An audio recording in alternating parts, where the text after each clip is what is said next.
CityCast Philly is brought to you today by Jones Dairy Farm. They're a seventh-generation family-owned and operated premium meat maker with products like dried-aged bacon, all-natural sausage, and America's favorite center-cut Canadian bacon.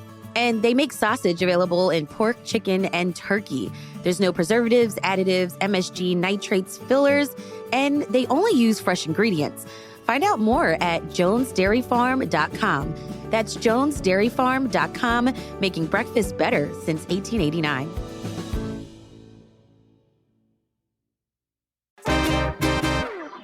Today on CityCast Philly, on Thursday, City Council will vote to make official its decision to allow a new Sixers arena down in Market East, and controversially, right next to Chinatown.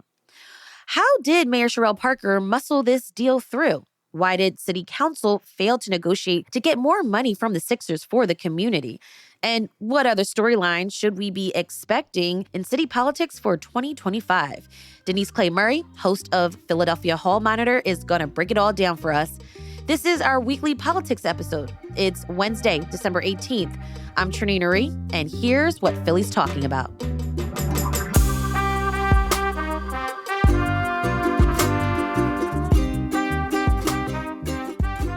Denise, it's been a year in Philly politics. We got to talk about one of the big issues that we all have been watching over the past few weeks and months and almost years, because this is we've been talking about this for 2 years now, and it's the Sixers arena.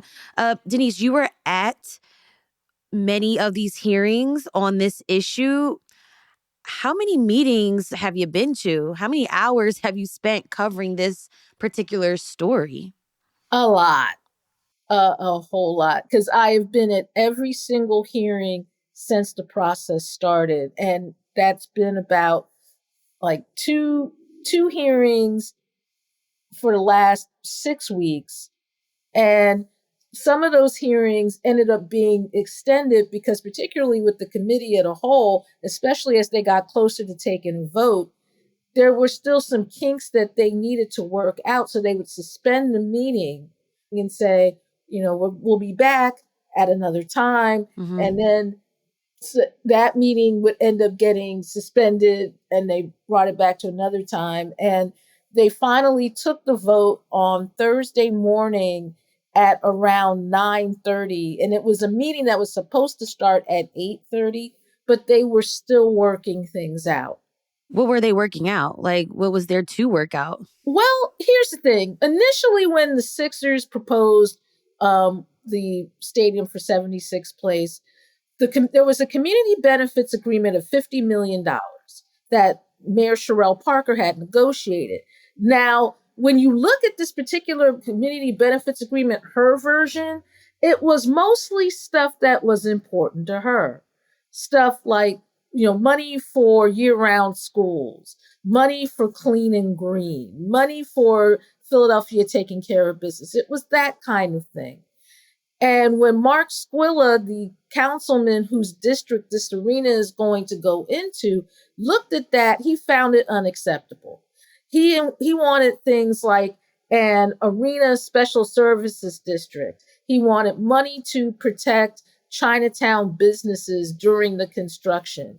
He wanted those kind of things. And then Council President Kenyatta Johnson got involved. And there were things that he and other members of council wanted, like money for food insecurity, money for recreation centers, money for SEPTA, because SEPTA is being asked to do a really heavy lift here. The Sixers have put all of their calculations based on 40% of their fans coming to the games on SEPTA using mass transit. But SEPTA can't necessarily support that right now because they don't have the trains that run at the times that people might want to go to a game. Mm-hmm. But those were the kinds of things the council was trying to get worked out in the committee as a whole before they sent the bills up for a vote out of that committee. There was reporting that council was trying to get $100 million for the CBA. And even some community groups were trying to push for $300 million. for the CBA, but ultimately it came down to only 60 million. I mean, what does that say about these negotiations and how council negotiated for the community benefits agreement? Okay, well, the best way for me to help you understand that is to tell you about my experience buying a car with my twin brother. He and I went to the car dealership and I wanted a Geo Metro. I went into the dealership thinking, okay, I'm going to pay no more than $150 a month for this car because that was the average of what people were paying. Okay. My brother, however, announced that I was willing to pay $250 a month for the car. So when I was trying to negotiate with the dealer to get it down to how I wanted it, he had already heard 250. So that was kind of it for that. That's kind of what happened here. During an interview that Council Member Squilla did with a bunch of reporters, he said, oh, this only needs another $10 million to get out of the committee as a whole, from the $50 million to $60 million. The Sixers only heard $60 million. And that's where they stuck. And unfortunately, Council President Johnson's efforts to try to get that additional $40 million were kind of hampered by that. The mayor's office has given $20 million additional dollars that are supposed to go to affordable housing, but there's still a whole lot of stuff that they could have gotten out of this deal that the city isn't going to get. So basically, the city is being asked to do the equivalent of pay $250 a month for a Geo Metro. Why do you think council agreed to go down from 100 million to $60 million, even when, like I mentioned, 300 million was on the table? Why did they end up negotiating the money for this community benefits agreement so poorly? That's a good question. And the even bigger question that I've had from the very beginning of this whole process is, why did the mayor only ask for $50 million? Because, if I'm the mayor of the poorest city of its size in America, and you want to put a stadium in my city that's potentially going to not only cause a whole lot of disruption from a construction standpoint, but also cause a whole lot of destruction from an economic standpoint, from the standpoint of the people who live there, of the standpoint of possible and most likely gentrification that's going to run people out. I'm asking for as much as I can get. I would have started off with $500 million and worked our way down. So I don't know why this agreement was negotiated the way that it was, but I think that if there had been a little bit more input from the community itself, it might have looked a whole lot different. It only jumped $10 million. It's exactly, again, I go back to the analogy of the car dealership and the Geo Metro. If you tell somebody what you are willing to accept, if somebody else comes in and tries to get more, they're not going to listen to you on that. Mm-hmm. And, somebody should have, taken Mark Squilla off to the side before he said anything and said, do not say any numbers. Because when you put a number out there and it's not a number that favors you necessarily, that's all people are going to hear. And 60 million is all the Sixers heard. So what's included in the community benefits agreement now as it stands? Well, there's more money for the Arena Special Services District than what was originally, figured up in the deal. They're getting $17,500,000 over the first 30 years of the arena. There's some more money going into a business disruption fund for the folks in Chinatown. That was going to be 1.6 million. It is now 5 million. There's going to be a police substation, and that was only supposed to get $1.5 million. Now it's getting $3 million. And there's a one-time payment to the Chinatown Community land trust that's $250,000, and a legacy business grant program for Chinatown that's $2 million. That's some of the stuff that is not only, stadium specific, but also Chinatown specific, because the big fear that everyone in Chinatown has about this arena, coming to fruition is they're afraid that Philadelphia's Chinatown is going to meet the same fate as Washington's Chinatown. If you've ever been to Yes. Washington, D.C., the stadium where the Washington Wizards play is in what was DC's Chinatown. Now, basically, it's an arch and a subway stop. There's not a whole lot of Chinatown left in Chinatown. We'll continue this conversation after the break.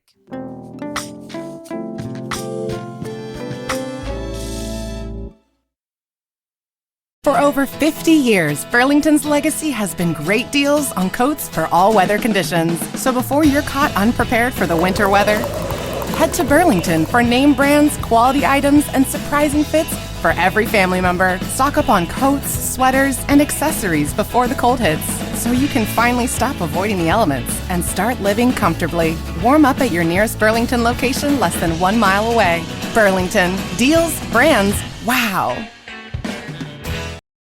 This episode is brought to you by LifeLock. The holidays mean more travel, more shopping, more time online, and more personal info in places that could expose you to identity theft. That's why LifeLock monitors millions of data points every second. If your identity is stolen, their US-based restoration specialist will fix it, guaranteed or your money back.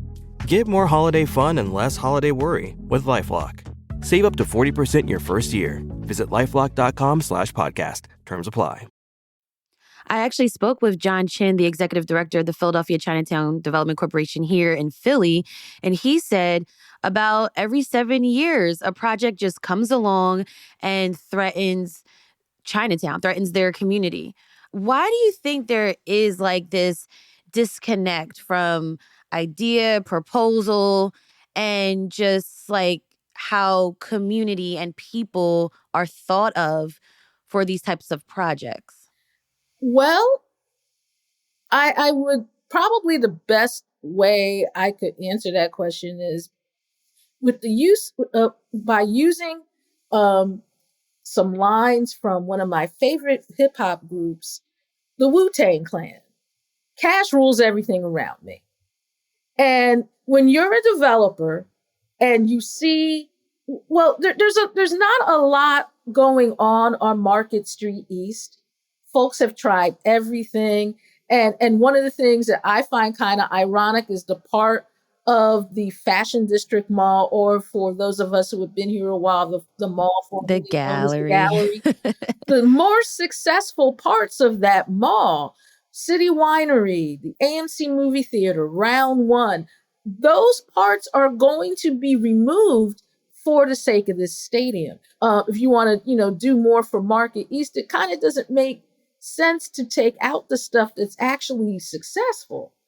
But in the case of the Sixers, it's kind of like when you're a little kid and you see somebody with a great new toy and you want that toy for yourself. You want that toy too.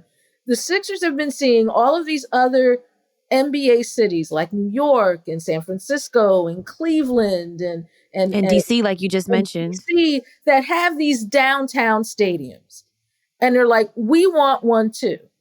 And, to be honest, I'm not sure if the folks who plan this out as well as they could have, because there's going to be a whole lot of upheaval in this particular program. And then you still have the SEPTA issue that you need to work out.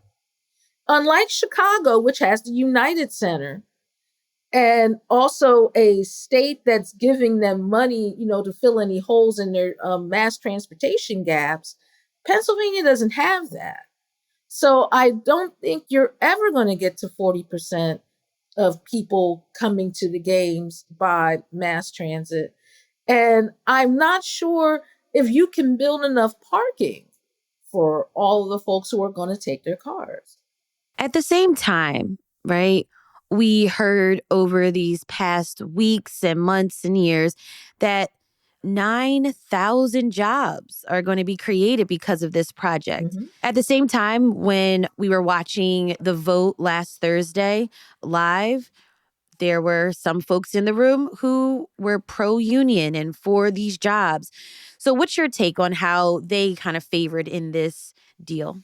Well, first of all, one of the things that no one wants to hear, people like me say, but is the truth, is that if you did not want this arena to happen, if you wanted the Sixers to either move to Camden or take the offer that Comcast made them for their own stadium in the sports complex, the time to have ended this entire discussion was during the 2023 primary.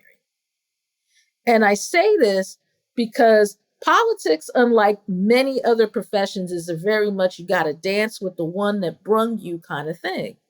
And the people who brought Sherelle Parker into the mayor's office were the building trades. And because they brought her to the dance, anybody who had been observing for longer than 10 minutes knew that this arena was coming. And would I like to believe that the 9,000 jobs that are going to be created are going to be good jobs that pay well and extend beyond the construction of this arena? Yeah. As much as I would like to, be optimistic about that, it's going to depend on enforcement. It's going to depend on whether or not the city makes the Sixers do what they said they're going to do. Well, let's talk about Mayor Sherelle Parker. This whole Sixers arena possibly is the biggest policy win for her so far in her first year. What's your take on how her administration has been doing for that first year? As someone who's in city council chambers almost every day and is in city hall a lot, I've seen a lot of mayors and their relationships with city council up close. Some have been very good relationships, like John Street had a very good relationship with city council. Jim Kenney, even though he basically took the last 2 years of his second term as mayor off, still had a good relationship with city council. But then you have Michael Nutter, whose relationship with city council toward the end got really ugly. And now you have Sherelle Parker. I have never seen anyone's relationship with city council deteriorate quite as quickly as hers has. And it's not because she doesn't know how the council mayor relationship works. She came out of city council to become mayor of Philadelphia. But there are a lot of folks on council, and although you will not get them to say this on the record, it's the rumbling that you hear, that have kind of had enough of how she assumes that they're going to do what she asks because she asks it.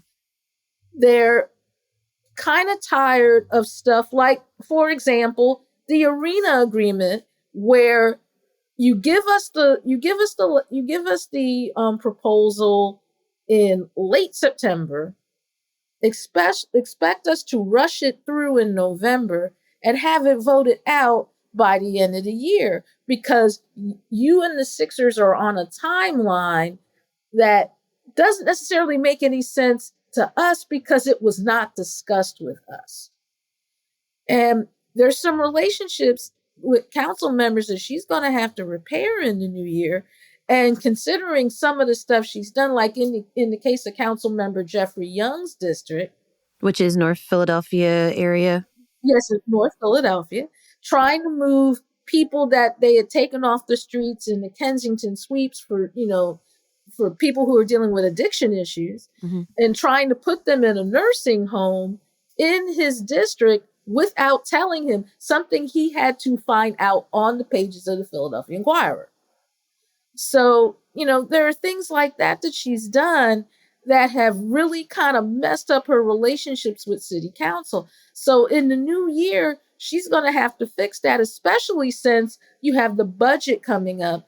And no matter what happens on Thursday in terms of council voting on doing the final vote for the 76th place arena, that's not going to be the end of it, because you've got people in Chinatown who have already promised to take this to court and sue over it on various grounds, up to and including historical, like a historical center designation.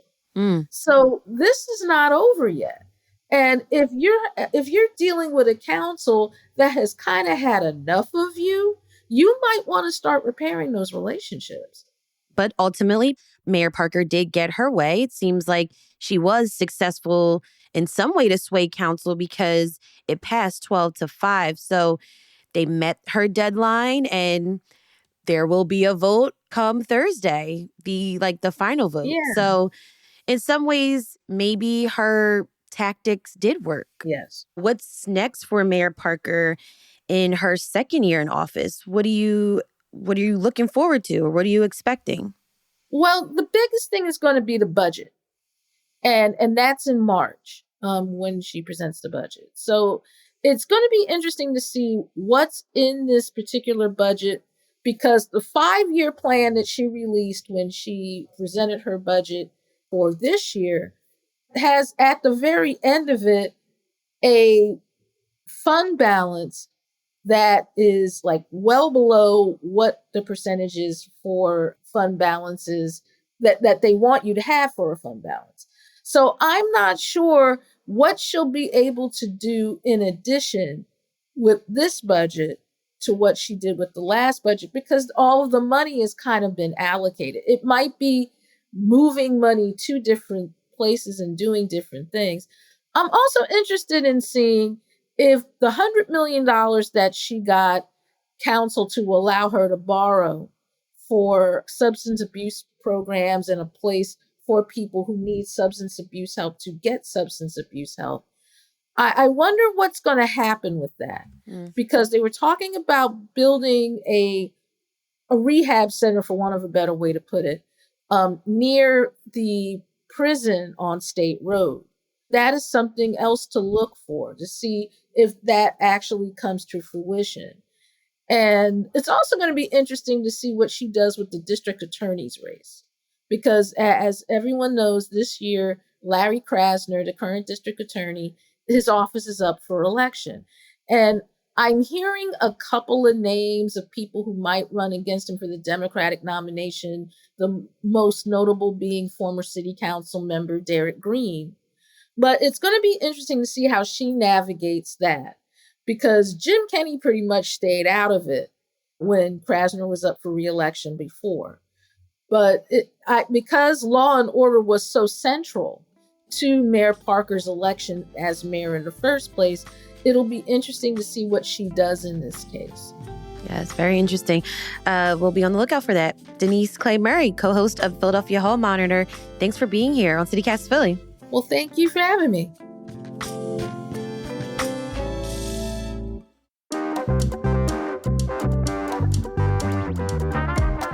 That's all for today here on CityCast Philly. If you enjoyed this episode about Philly politics, tell a friend, rate the show, leave us a review, and hit that subscribe button.